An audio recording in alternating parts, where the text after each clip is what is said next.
অনেকেই মনে করেন যে মেশিনে কাটা খড় দিয়ে মাশরুম চাষ করা একেবারে সম্ভব নয়। এই ধারণাটি সম্পূর্ণরূপে ভুল। এখন বেশিরভাগ মানুষই মেশিনে ধান কেটে নেন। এতে পরিশ্রম এবং খরচা দুটোই সাশ্রয় হয়, যার কারণে হাতে কাটা খড় পাওয়া যায় না বললেই চলে। হাতে কাটা খড় পাওয়া না গেলে কি মাশরুম চাষ হবে না? তা কিন্তু নয়। তবে প্রথমে বলে রাখা ভালো, এই মেশিনে কাটা খড় কিভাবে সংরক্ষণ করবেন। এই ওয়েস্টার বা ঝিনুক মাশরুম যাই বলেন না কেন, এই মাশরুম চাষের ক্ষেত্রে আমন ধানের খড় হলে কিন্তু ভালো হয়। মেশিনে কাটার পর খড়গুলোকে সোনালি রং করে শুকিয়ে নিতে হবে, আর এমনভাবে সংরক্ষণ করতে হবে যাতে কোনো বৃষ্টির জল না পড়ে। খড়ের রং যদি কালো হয়ে যায় তাহলে মাশরুম উৎপাদন হবে কিন্তু অনেক কম। খড় কিন্তু অন্ততপক্ষে 6 মাসের পুরনো হলে ভালো হয়।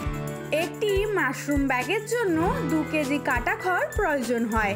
খড়গুলোকে কাটার আগে খড়ের মধ্যে কোনো মাটি আছে কিনা ভালোভাবে দেখে নিতে হবে। আরেকটা জিনিস খেয়াল করবেন, খড় যেন রোগমুক্ত হয়। এরপর 1 থেকে 1.5 ইঞ্চি ছোট করে কেটে নিতে হবে। কাটা খড়টিকে একটি পরিষ্কার পাত্রে ভিজিয়ে দিতে হবে। খড়টি যেন সম্পূর্ণ জলে ভিজে থাকে সেই দিকে খেয়াল রাখতে হবে। খড় যাতে জলের মধ্যেই ডুবে থাকে তার জন্য ওপর থেকে ইট কিংবা কাঠ দিয়ে দিতে পারেন। এইভাবে 12 ঘন্টা মতো, অর্থাৎ সকাল থেকে বিকেল কিংবা সন্ধ্যা থেকে পরের দিন সকাল অবধি ভিজিয়ে রাখতে হবে। 12 ঘন্টা পর জল থেকে খড়গুলিকে ছেঁকে নিয়ে সেদ্ধ করার পালা। বড় যে কোনো পাত্রে এভাবে সেদ্ধ করে নিতে হবে। শীতকালে যদি এই মাশরুম চাষ করেন তাহলে এই প্রসেসটা স্কিপ করতে পারেন, কারণ শীতকালে না সেদ্ধ করলেও চলে। এরপর পরিমাণ মতো জল দেওয়ার পালা। এরকম বড় হাঁড়িতে সেদ্ধ করলে 2 থেকে 2.5 মগ জল দেওয়ার চেষ্টা করবেন। এরপর এটাকে সেদ্ধ করার জন্য উনুনের ওপর বসিয়ে দিয়েছিলাম। এবার অনেকের মনে প্রশ্ন জাগতেই পারে যে কিভাবে বুঝবো এটি সেদ্ধ হয়ে গেছে।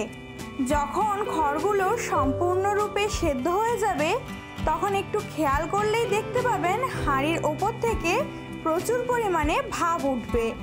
অনেক বাড়িতেই আছে উনুন নেই কিংবা জ্বালানির অভাব, এর কারণেই হাঁড়ির মুখটা ঢাকা দিয়ে সেদ্ধ করবেন, দ্রুত সিদ্ধ হয়ে যাবে। সেদ্ধ হয়ে যাওয়ার পর খড়গুলিকে ধোয়া পলিথিনে পাতলা করে মিলে দিন। এক্ষেত্রে বলে রাখা ভালো, পলিথিন যেন পরিষ্কার পরিচ্ছন্ন হয়, আর সতর্ক থাকতে হবে যেন কেউ পা দিয়ে উঠে খড়গুলিকে নোংরা না করে। মাটিতে পড়ে গেলে সেই খড়গুলি ব্যবহার না করাই ভালো।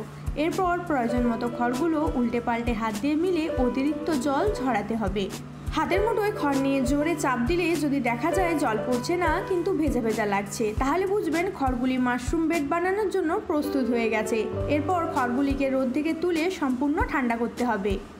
এরপর পরিবেশ বান্ধব পলিথিন ব্যাগটির বন্ধ দিকটি একটি রাবার ব্যান্ড দিয়ে বেঁধে উল্টে দিলেই একটি সিলিন্ডারের ন্যায় আকার নেবে। তারপরে মাশরুমের বীজ বা স্পনের প্যাকেট খুলে একটি পাত্রে রেখে আস্তে আস্তে চাপ দিয়ে দানাগুলিকে আলাদা করে 4 ভাগে ভাগ করে রাখতে হবে। এবার পলিথিনের মধ্যে খড়গুলিকে ভরে আস্তে আস্তে করে চাপ দিয়ে পূর্বের রাখা 4 ভাগ বীজের 1 ভাগ বীজ পলিথিনের ধার বরাবর গোল করে ছড়িয়ে দিতে হবে। এইভাবে আবার খড় এবং বীজ, একইভাবে 4 বার বীজ এবং 5 বার খড় দিয়ে পলিথিনের মুখ পর্যন্ত ভরে মুখটা ভালো করে রাবার ব্যান্ড দিয়ে শক্ত করে বেঁধে দিতে হবে।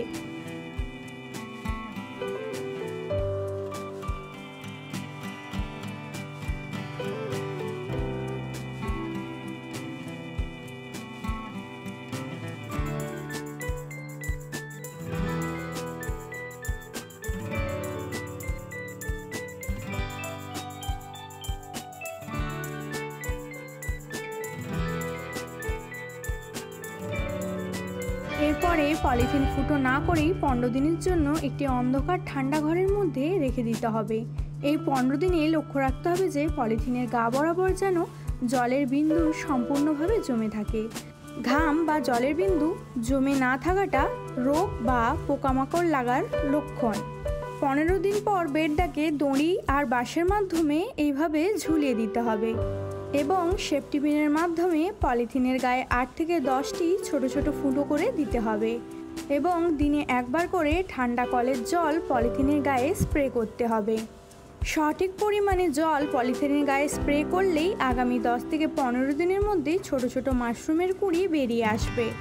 যখন দেখবেন মাশরুমের কুঁড়ি বেরিয়ে গেছে তখন দিনে 3 বার জল স্প্রে করতে হবে। যদি বৃষ্টি বেশি পরিমাণে হয় তাহলে জল স্প্রে করার প্রয়োজন নেই। একটি মাশরুম কুঁড়ি অবস্থা থেকে বড় হতে 3 থেকে 4 দিন সময় লাগে। হাত দিয়ে গোড়া থেকে মাশরুম ভাঙতে হয়।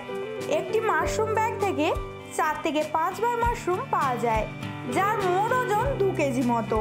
মাশরুমের কোনো অংশ বাদ হয় না। মাশরুমকে কাঁচা বা শুকনো করে খাওয়া যায়। ভিডিওটি ভালো লাগলে like, comment, share and subscribe করতে ভুলবেন না কিন্তু। আর আপনাদের যে কোনো সমস্যার সমাধানের জন্য কমেন্ট করতে পারেন।